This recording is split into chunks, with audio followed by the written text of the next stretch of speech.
भगवान शिव का इतिहास बताते हुए साहब कहते हैं, ऋग्वेद ने जिस रुद्र की थोड़ी चर्चा की है वही रुद्र अथर्ववेद में सर्वाधिक प्रतिष्ठित हो गए।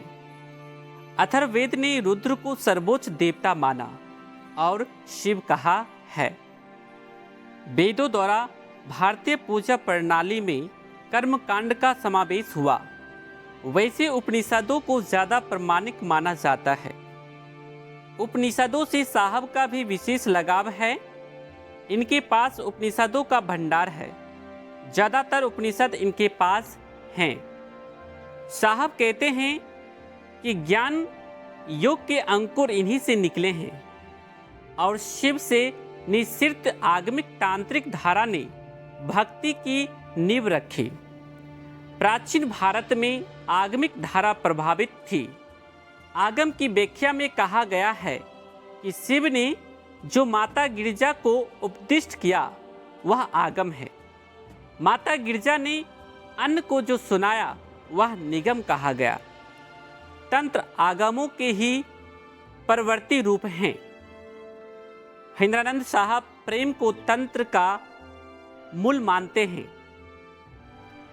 तंत्र में प्रेम करने की जन्मजात गुण होने के कारण यह विधा सबके लिए सुलभ है।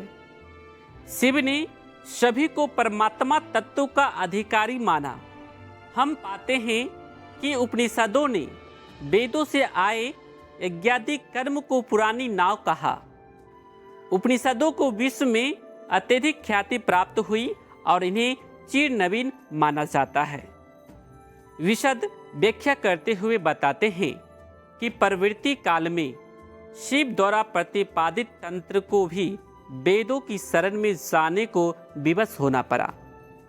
ऐसा देखा गया कि तंत्र की प्रेम और भक्ति से जनित उपासना की मुख्य धारा विभिन्न क्रियाओं के गड्ढे में रुकने लगी। सर्वसुलभ उपासना और भक्ति का मार्ग धीरे धीरे मारन, सम्मोहन, उच्चाटन आदि षष्ठ कर्मों की पगडंडियों में रूपांतरित होता गया। बादरायण के ब्रह्म सूत्रों का प्रभाव यह हुआ कि भारतीय जनमानस में प्रतिष्ठा पाने के लिए सभी मतों को वेदों की शरण में जाना पड़ा। ऐसा नहीं करने वाले मत अस्वीकार कर दिए गए या उन्हें प्रभावहीन घोषित कर दिया गया। इनकी बातें अब सामान्य से परे थी। तंत्र पर ऐसी व्याख्या किसी ने अब तक नहीं सुनी थी। योगेश जो पहले से इन चीज़ों की थोड़ी जानकारी रखते थे वे भी अचंभित थे। इन बातों से अपनी बौद्धिक क्षमता को समेटे हुए वे सुन रहे हैं। साहब कहते हैं, आज भी तांत्रिक क्रियाओं का रहस्य भाव ही है। भाव को प्रेम की पहली सीढ़ी माना गया है और प्रेम की पराकाष्ठा भक्ति है। यही प्रेम पुष्प की सुरभि है। रुद्रयामल तंत्र का स्पष्ट निर्देश है, भावेन लभते देवता भावेन देव दर्शनम भावेन परम ज्ञानम तस्मात् भवानु लभनम। तंत्र कहता है कि तृप्ति भोग में है। इसमें जीवन और जगत को मिथ्या नहीं कहा गया है। जीवन और जगत के प्रति आकर्षण के कारण मनुष्य भोगालिप्त होता है। तंत्र मनुष्य के जगत के प्रति स्वाभाविक प्रेम को शिव और आदि शक्ति भवानी के प्रति प्रेम में रूपांतरित करने की विधा है। यह प्रवृत्ति से प्रवृत्ति की निवृत्ति का प्रतिपादन करता है। तंत्र ने तो प्रेम, भक्ति और गुरु कृपा की परंपरा में अपना जीवन पाया था। समझाते हुए वे कहते हैं, किसी सरकारी अधिकारी द्वारा सरकार से प्राप्त कार्यालय, वाहन, आवास आदि का भोग इसका उदाहरण हो सकता है। वह सरकारी सुविधाओं को भोगता तो है, किंतु उन सामग्रियों के नष्ट होने से व्यथित नहीं होता। तंत्र जगत ने शिव को सर्वश्रेष्ठ गुरु माना है। योग परंपरा में भी अद्वैतवादियों की तरह इन्हें आदि गुरु माना गया और योगेश्वर कहा गया। शंकराचार्य शैव थे।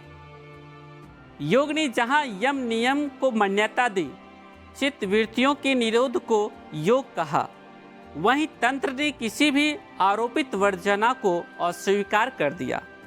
वस्तुतः शिव और आद्य शक्ति से प्रेम तंत्र है।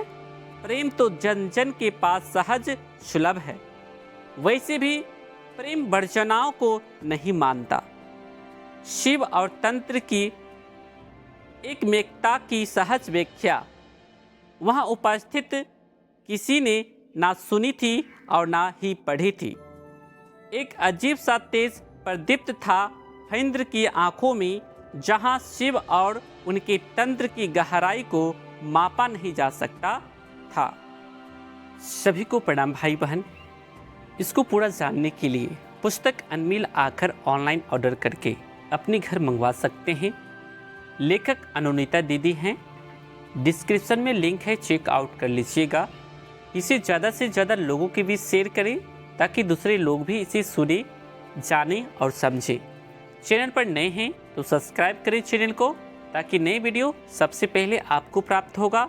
आप सबों को मेरा प्रणाम। Please subscribe and like